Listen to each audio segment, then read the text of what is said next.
பெருமான் சுதர்சன சக்கரமாகவே எழுந்து அருளுவார்.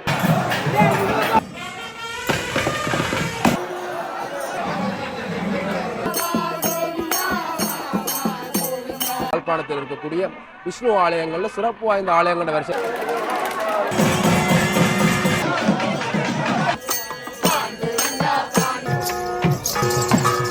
வல்லிபுரத்திலே ரதோற்சவம் என்பது மிகவும் சிறப்பாகத்தான் இருக்கும்.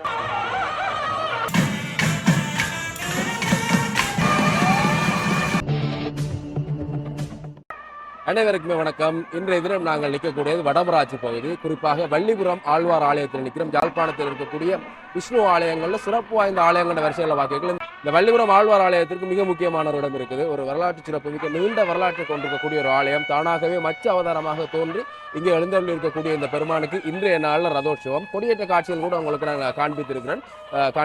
நிறைய பேர் பார்த்துருந்து நிறைய கருத்துக்களை தெரிவிச்சிருந்தாங்க. அதே மாதிரி இன்றைய நாளில் சிறப்பாக இடம்பெறக்கூடிய இந்த ரதோற்சவ காட்சிகளையும் பார்க்கலாம். அதை விட நாளைய நாள் இருக்கக்கூடிய தீர்த்தோற்சவம் மிகவும் சிறப்பான ஒன்றாக இருக்கும். இங்கே இருந்து வங்கக்கடலுக்கு எழுந்தருளி சென்று அங்கே தீர்த்தோற்சவம் எல்லாமே இடம்பெறும். அப்படியாக இன்றைய நாளில் லட்சோப லட்சம் அடியவர்கள் வருவார்கள், இங்கே தேடி வருவார்கள். இன்னும் இந்த இடம் முழுவதும் நிறைந்த அடியவர்களை பார்க்கக்கூடிய மாதிரி இருக்கும். நீண்ட இந்த பகுதி முழுவதுமே ஒரு விழாக்கோலம் கொண்டிருக்கக்கூடிய இந்த நாட்கள் அப்படியாக மிகவும் மகிழ்ச்சியாகவும் பக்தி உருவாக இடம்பெற்றிருக்கக்கூடிய இந்த ரதோற்சவ காட்சி தொடர்பாக நாங்கள் தொடர்ந்து பார்க்கிறோம்.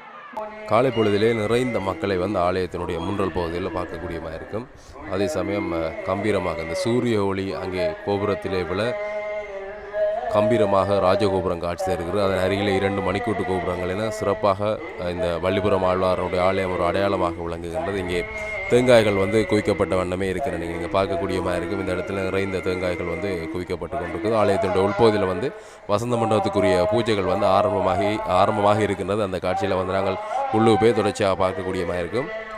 குறிப்பாக இங்கே 3 தேர்கள் இழுக்கப்படும். இங்கே நீங்கள் பார்க்கக்கூடியமாக இருக்கும். நாராயணன் வரக்கூடிய அவருடைய அந்த ராஜதேர், அதே மாதிரியாக அங்கே முன்னாலே விநாயக பெருமானுக்கும் மகாலட்சுமியாக இருக்கக்கூடிய 2 தேர்கள் என 3 தேர்கள் இந்த வீதியில் விளம்பர இருக்குது. சரியாக 9 மணி அளவில் ரதோணம், அதாவது தேரில் சுவாமி ஏறுவார், சுவாமி விளம்பருவார் என்ற மாதிரி சொல்லியிருக்கிறார்கள். 7 மணிக்கு வசந்த மண்டப பூஜை. தற்போது நாங்கள் ஆலயத்துக்கு உள்ளே சென்று இடம்பெறக்கூடிய வசந்த மண்டப பூஜைகளை தொடர்ந்து பார்த்து அதன் பின்னர் இடம்பெறக்கூடிய நிகழ்வுகளை பார்க்கலாம்.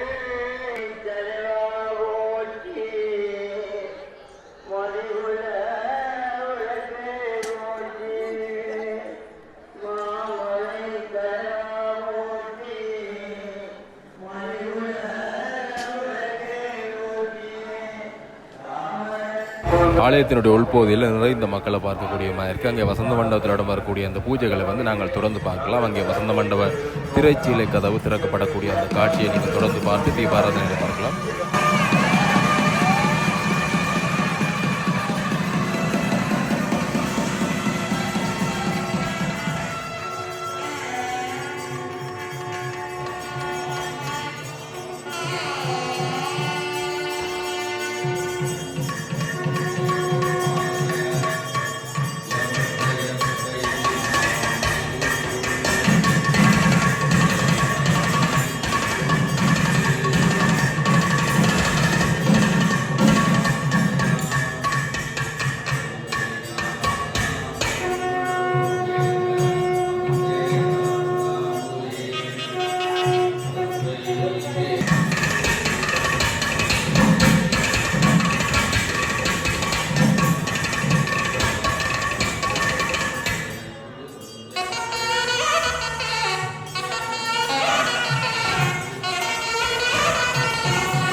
அங்கே ஈழத்து புகழ்பூத்த நாதஸ்வர வித்வான்களுடைய தமிழ் நாதஸ்வரம் முழங்க வசந்த மண்டபத்திலே சுவாமிக்கு பூஜை இடம்பெற்ற காட்சியில் தொடர்ந்து பார்த்திருப்பீங்கள்.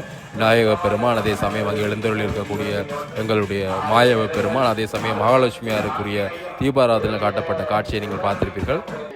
சைவத்தின் மேல் சமயம் வேறில்லை, அதில் சார் சிவமாம் தெய்வத்தின் மேல் தெய்வம் இல்லை என்று எல்லாம் வல்ல பரம்பொருளை பணிந்து இன்றைய தினம் வல்லிபுர ஆழ்வாரினுடைய ரதோற்சவத்தோடு நாங்கள் இணைந்திருக்கிறோம். இப்பொழுது ஆலயத்திலே வசந்த மண்டப பூஜை இடம்பெற்று கொண்டிருக்கிறது. முன்னே காணொளியிலே நாங்கள் பார்த்தது போல தக்ஷண கைலாய மான்மியம் சுரப்பித்து சொல்கிற ஒரு ஆலயமாகத்தான் வல்லிபுர ஆழ்வார் ஆலயம் விளங்கி கொண்டிருக்கிறது.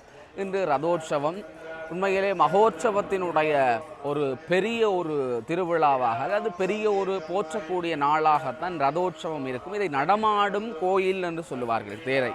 அதனாலே எழுந்தருளி இருக்கிற இறைவன் என்று சம்ஹாரமூர்த்தமாக, அதாவது அழித்தல், சிருஷ்டி, திதி, சம்ஹாரம் என்று சொல்லக்கூடிய தொழிலை புரிகின்ற நாளாகவும் வல்லிபுரத்திலே ரதோற்சவம் என்பது மிகவும் சிறப்பாகத்தான் இருக்கும். அப்படி என்று சொன்னால் எத்தனையோ தொண்டர்கள் வடம்பிடித்து இழுக்கின்ற இந்த வல்லிபுர ஆழ்வாரினுடைய ரதோற்சவமானது பெருமான் சுதர்சன சக்கரமாகவே எழுந்து அருள்வார்.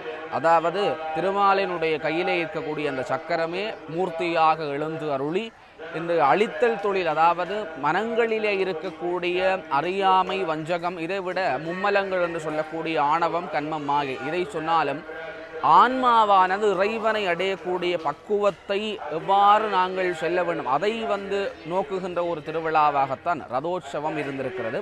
தொடர்ந்து இன்றைய தினம் வல்லிபுர ஆழ்வாரினுடைய ரதோற்சவம் காலை 7 மணியிலே வசந்த மண்டப பூஜை ஆரம்பித்து தொடர்ந்து உள்வேதி யாக தரிசனத்தோடு சுவாமி அவர்கள் 9 மணிக்கு ஆரோகணித்திருப்பார். பெருமானை இந்த சுதர்சன சக்கரமூர்த்தியை எங்கும் தரிசிப்பதென்பது அரிதான பொருள், அதாவது கிடைத்தற்கு அரியது. சுதர்சன சக்கரமூர்த்தியாக சிவாம்சமும் பெருமாளினுடைய அம்சமும் சேர்ந்து தரிசிப்பதென்பது மிகவும் அரிதான ஒரு ஆலயமாகத்தான் வல்லிபுர ஆழ்வார் இருக்கிறார். அது மச்சவதாரத்தினுடைய பூர்த்தி ஸ்தலம். தொடர்ந்து நாளை வல்லிபுர ஆழ்வாரினுடைய வரலாற்று தொன்மையை பறைசாற்றக்கூடிய தீர்த்தோற்சவம் இடம்பெற இருக்கிறது. இதுதான் வல்லிபுர ஆழ்வார் ஆலயத்தினுடைய அடையாளம் என்று கூட சொல்லிக்கொள்ளலாம். தீர்த்தோற்சவம் இவர் எங்கு இந்த ஆலயத்தினுடைய மூர்த்தி அவதரித்தாரோ, வங்கக்கடல் என்று சொல்லக்கூடிய கற்கோவளம் பகுதியிலே பெருமான் 5 தலை நாகத்திலே ஆலயத்திலிருந்து எழுந்து அருளி அங்கு சந்திர உதயத்திலே தீர்த்தமாடுவார். புரட்டாதி பூரணையை தீர்த்தமாக கொண்டு இந்த வல்லிபுர ஆழ்வாரின் ஆலயத்தினுடைய மகோற்சவம் கணிக்கப்படுகிறது. அதிலே சந்திரோதயம் தீர்த்தமாக இருக்கும். பெருமான் அங்கு அந்த கற்கோவள தொண்டர்களினுடைய அமைப்பு, கற்கோவள தொண்டர்களினுடைய அந்த சீரான பணியிலே பெருமான் அங்கு படகிலே ஆரோகணித்து தீர்த்தோற்சவத்தை முடித்து மீண்டும் ஆலயத்திற்கு ஏகுவார். இது இலங்கையிலே தீர்த்தோற்சவம் புகழ்பூத்த ஒரு ஆலயமாகும். கடல் தீர்த்தத்திலே மிகவும் புகழ்பூத்த ஆலயமாக விளங்குகிறது. ஆக சப்த சமுத்திரங்களிலே இந்து சமுத்திரம் என்று சொல்லக்கூடிய முக்கியமான புண்ணிய தீர்த்தத்தை நாங்கள் நாளை தரிசிப்போம். தொடர்ந்து நாளை இந்த வங்கக்கடல் என்று சொல்லக்கூடிய கற்கோவளம் கடற்பகுதியிலே நாங்கள் பெருமானுடைய மகிமைகளை எல்லாம் பேசுவதற்கு இணைந்திருக்கலாம். வசந்த மண்டப பூஜைகளை நிறைவு செய்து கொண்டு தற்பொழுது சுவாமி அங்கே ஆலயத்தினுடைய உள்வீதி போதிய விளம்பரம். இப்பொழுது ஆலயத்தினுடைய 2ஆம் வழி வீதியிலே சுவாமிக்குரிய பூஜைகள் இடம்பெற்றது வசந்த மண்டபத்திலே. மீண்டும் சுவாமி ஆலயத்தினுடைய உள்பகுதிக்கு செல்ல போகிறார். ஆலயத்தினுடைய உள்பகுதிக்கு சென்று ஆலயத்தினுடைய உள்வீதி போதிய விளம் அதன் பின்னர் அங்கே யாகசாலையில் பூஜைகளை நிறைவு செய்து கொண்டால் சுவாமி மீண்டும் வெளியாலே வருவார். இப்பொழுது நீங்கள் அங்கே பார்க்கக்கூடியமாக இருக்கும். முதலாவதாக விநாயக பெருமான் அங்கே எழுந்தருள் வரக்கூடிய அந்த காட்சி, அதனைத் தொடர்ந்து அங்கே மகாலட்சுமியார் எழுந்தருள் வரக்கூடிய காட்சி, அதனை அடுத்து அங்கே நாங்கள் பார்க்கக்கூடியமாக இருக்கும் உங்களுடைய சக்கரத்து ஆழ்வார் நாராயணன் மாயவன் அங்கே எழுந்தருள் வரக்கூடிய அந்த காட்சி.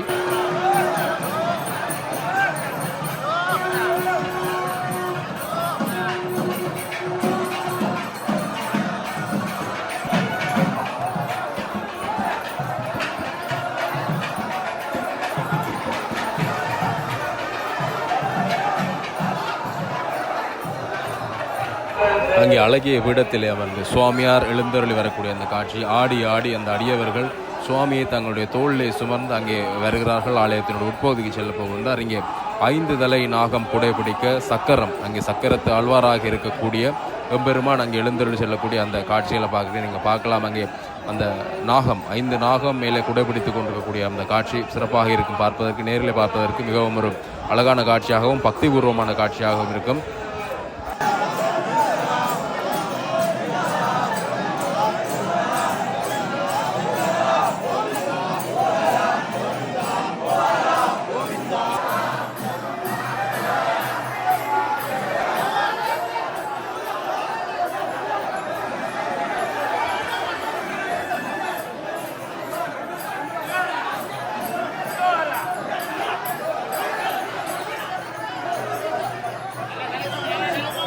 இங்கே தவிழ்நாதசுரம் முழங்க பூக்கள் தூவப்பட மலர் மாலைகள் தூவப்பட அங்கே சுவாமி ஆலயத்தினுடைய உள்வீதி போது வெள்ளம் வந்து இருக்கக்கூடிய அந்த காட்சியை நீங்கள் பார்க்குறீங்க.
உள்வீதியை வெள்ளம் வந்து சுவாமி தற்பொழுது இங்கே யாகசாலையிலே பூஜைகளுக்காக இருக்கக்கூடிய அந்த காட்சி. யாகசாலையில் பூஜைகளை நிறைவு செய்து கொண்டு சுவாமி வெளியாலே வெள்ளம் வருவார். இங்கே நாங்கள் தற்பொழுது வெளிவீதி பகுதிக்கு செல்லலாம். வெளிவீதி பகுதியில் நீங்கள் பார்க்கக்கூடியமாக இருக்கும் நிறைந்த மக்கள் வந்து இப்பொழுது சுவாமியினுடைய வருகைக்காக இங்கே காத்திருக்கக்கூடிய அந்த காட்சி. அதே சமயம் இங்கே இந்த மணல் பரப்பில் வந்து ஒரு உருவத்தை பார்க்கக்கூடியமாக இருந்தது. இந்த சுவாமி எப்பாடு இந்த சுவாமியினுடைய தோற்றம் இருந்ததோ மச்ச அவதாரத்திலே சுவாமி அவதரித்திருந்தார். ஒரு மீனிலே அவதரித்திருந்தார். அந்த மீன் போன்ற அந்த சுவாமியினுடைய அந்த அவதாரம் வந்து இந்த இடத்திலே வந்து மணலாலே செய்யப்பட்டிருக்கக்கூடிய அந்த தத்துவமான காட்சிகளை பார்க்குறீங்கள். நல்லூர்கந்த சுவாமி ஆலயத்தினுடைய திருவிழா காலங்களில் வந்து நாங்கள் அந்த மணற்பரப்பில் செய்யக்கூடிய சிற்பங்களை பார்த்துருப்போம், மணல் சிற்பங்களை. அப்படியான ஒரு மிக தத்துவமான சிற்பத்தை வந்து இந்த இடத்துல வடிவமைச்சிருக்கக்கூடிய அந்த காட்சியை நீங்கள் பார்க்குறீங்கள்.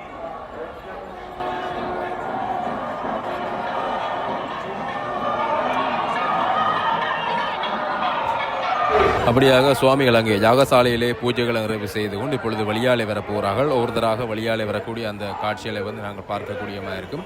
முன்னுக்கு இப்பொழுது நீங்கள் பார்க்கக்கூடிய வந்து ஆஞ்சநேய சுவாமி வந்து வழியாலே வந்து கொண்டிருக்கிறார். அதனைத் தொடர்ந்து அங்கே விநாயக பெருமான் வரப்போகிறார். விநாயக பெருமானை தொடர்ந்து மகாலட்சுமியார் அங்கே வழியாலே வரப்போகிறார்கள். அவரை தொடர்ந்து எங்களுடைய பெருமாள் வழியாலே வரக்கூடிய அந்த காட்சிகளை வந்து நாங்கள் பார்க்கக்கூடியமாக இருக்கும்.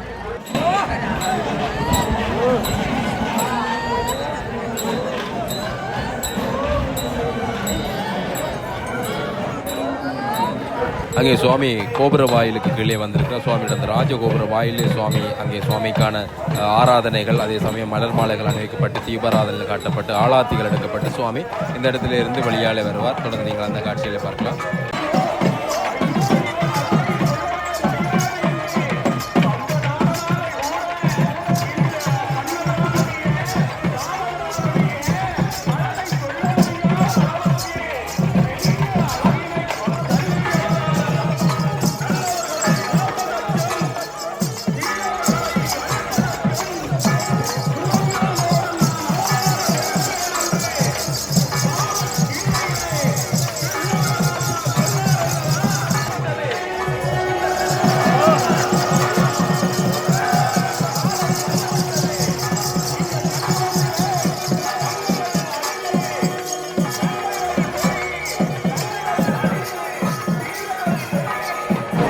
அங்கே கோபுர வாயில் பகுதியிலே பூஜைகள் நிறைவு செய்து சுவாமி வெளியாலே வருகிறார். மிக ஒரு அழகான அற்புதமான காட்சியை நீங்கள் பார்க்கலாம். அங்கே ராஜகோபுரத்திலிருந்து பூக்கள் தூவப்படக்கூடிய அந்த காட்சி.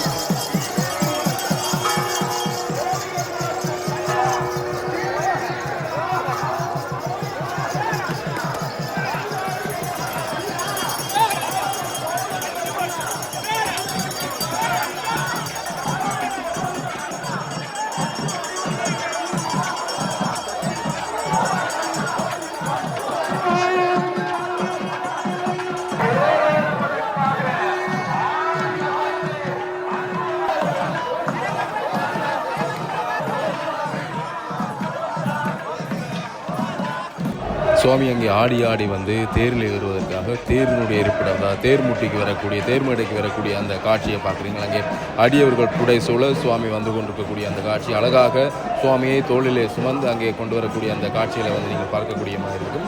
மிகவும் உண்மையாகவே வங்கக்கடலில் அவதரித்திருக்கக்கூடிய இந்த மாயவனுடைய மக்கள் மிகுந்த மாயவன் மீது மிகுந்த நம்பிக்கையும் பக்தியும் கொண்டவர்களாக இந்த பகுதியில் இருக்கக்கூடிய மக்களை நாங்கள் பார்க்கக்கூடியமாக இருக்கும். குறிப்பாக இன்றைய நாள் கூட ஞாயிற்றுக்கிழமையில் விசேடமாக இவர்கள் வந்து விரதம் இருப்பது, அதே சமயம் இந்த ஞாயிற்றுக்கிழமைகளில் வந்து அசைவம் உண்பதை வந்து தவிர்ப்பது என பல்வேறுபட்ட விஷயங்கள் வந்து இந்த ஆலயத்தினோட தொடர்பட்ட பல விஷயங்களை வந்து இவர்கள் செய்து கொண்டிருப்பது வந்து நாங்கள் பார்க்கக்கூடியமாக இருக்கும். ஒரு பக்திபூர்வமான பிரதேசமாகவே திருவிழா காலங்கள் இந்த பிரதேசம் மாறி இருக்கும் என்பதை வந்து நாங்கள் பார்க்கக்கூடியமாக இருக்கும். இப்பொழுது இங்கே சுவாமி வந்து தேர்மேடைக்கு மேலே வரக்கூடிய அந்த இருப்பிடத்துக்கு வரக்கூடிய அந்த காட்சியை பார்க்குறீர்கள்.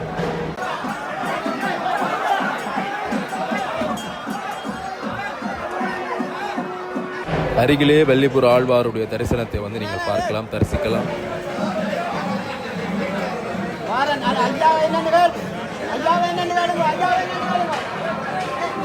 அங்கே சுவாமி தேரில் ஏற்றப்பட போகிறார். இங்காலே லட்சக்கணக்கான மக்கள் சுவாமியினுடைய தரிசனத்தை ரதத்திலே பார்ப்பதற்காக வந்திருக்கக்கூடிய அந்த காட்சிகளை பார்க்கிறீர்கள். இன்னும் தொடர்ச்சியாக அதிகளவான அடியர்களை வந்து நாங்கள் இங்கே பார்க்கக்கூடியமாக இருக்கும். அங்கே சுவாமியை வந்து தேரில் ஏற்றுவதற்காக சுவாமி செல்லக்கூடிய அந்த காட்சியை வந்து நீங்கள் பார்க்குறீங்க. அங்கே நாகம் குடைப்பிடிக்க அங்கே நீங்கள் பார்க்கக்கூடியமாக இருக்கும்.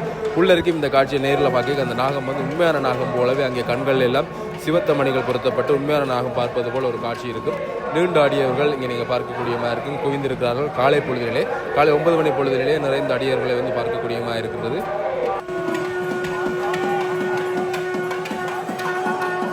தொடர்ந்து சுவாமி இங்கே தேரிலே ஆரோகணித்திருக்கிறார். தேரிலே இருக்கக்கூடிய சுவாமிக்கு வந்து தீபாராதனை காட்டப்பட போன்று அதுக்கு முன்னாலே விநாயக பெருமான் மகாலட்சுமியினுடைய தேர்கள் வந்து தயார் நிலையில் இருக்குது. தற்பொழுது நாங்கள் சுவாமிக்கு தீபாராதனை காட்டக்கூடிய அந்த காட்சிகளை வந்து பார்க்கலாம்.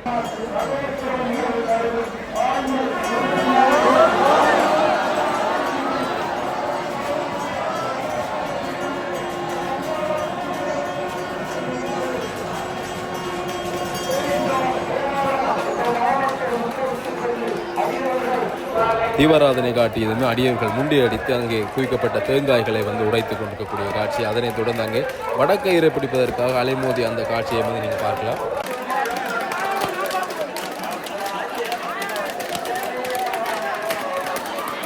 வானத்திலே கருடன்களுடைய வருகை கூட மிகச்சிறப்பாக இருந்தது. தொடர்ச்சியாக பல கருடங்களை பார்க்கக்கூடியமாக இருந்தது. 10க்கும் மேற்பட்ட கருடங்கள் ஒரே தடவையிலே வந்து போனதையும் பார்க்கக்கூடியமாக இருந்தது. இப்பொழுது நீங்கள் அங்கே பார்க்கலாம், ராஜகோபுரத்தினுடைய மேற்பகுதியிலே வட்டமிட்டு கொண்டிருக்கக்கூடிய கருட பகவான். இந்த கருடன் என்பது நாராயணனுடைய வாகனமாக பார்க்கப்படுவது. அதனாலே மற்ற ஆலயங்களிலே கருடனுடைய வருகை என்பதையும் தாண்டி கிருஷ்ணனுடைய ஆலயங்கள், நாராயணனுடைய ஆலயங்களிலே கருடனுடைய வருகை வந்து நாராயணனுடைய தரிசனத்தை காண்பது போல இருக்கும். அவருடைய வாகனத்திலே அவர் வந்து செல்வது போல அடியவர்களுடைய மனம் மகிழ்ந்து கொள்வார்கள். அங்கே நீங்கள் பார்க்கக்கூடியமாக இருக்கும். தொடர்ச்சியாக பல தடவை அங்கே வந்து சென்ற காட்சியை வந்து பார்க்கக்கூடியமாக இருந்தது. அப்படியாக இங்கே வடக்கயிறு கொடுக்கப்படுகின்றது. அதனைத் தொடர்ந்து சுவாமியினுடைய இந்த ரதம் அசைய போகின்றது. அந்த காட்சியில் வந்து நீங்கள் தொடர்ந்து பார்க்கலாம்.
வங்கக்கடல் அழகன் வள்ளிபுர வீதியில் தேரில் ஏறி விளம்பந்து கொண்டிருக்கக்கூடிய அந்த காட்சி, நிறைந்த அடியவர்கள் பக்திபூர்வமாக பின்னாலே நேர்த்திக்கடன்களை நிறைவேற்றி வரக்கூடிய அந்த காட்சி, பெண்கள் அடியளிக்கக்கூடியவர்கள், அதே சமயம் அங்கப்பிரத்தினம் செய்யக்கூடியவர்கள், பிரதட்டி அடிக்கக்கூடிய ஆண்கள் எல்லாம் தொடர்ச்சியாக தேருக்கு பின்னாலே வரக்கூடிய அந்த காட்சிகளை வந்து பார்க்கக்கூடியமாக இருந்தது. நிறைந்த ஆண்கள் வந்து உண்மையாக நான் முன்னர் சொன்னது போலவே மிக பக்திபூர்வமாக இருப்பார்கள் இந்த நாராயணனுடன் அவர்கள்.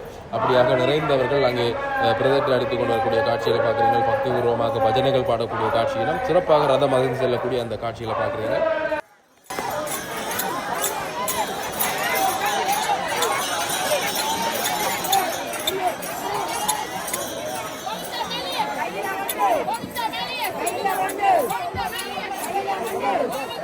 Hola.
சிறப்பு தடம். அதாவது எங்கள் அன்பான உறவுகளே, இன்று என் நன்றி கொண்டாற்றும் உய்வுண்டாம் உய்வில்லை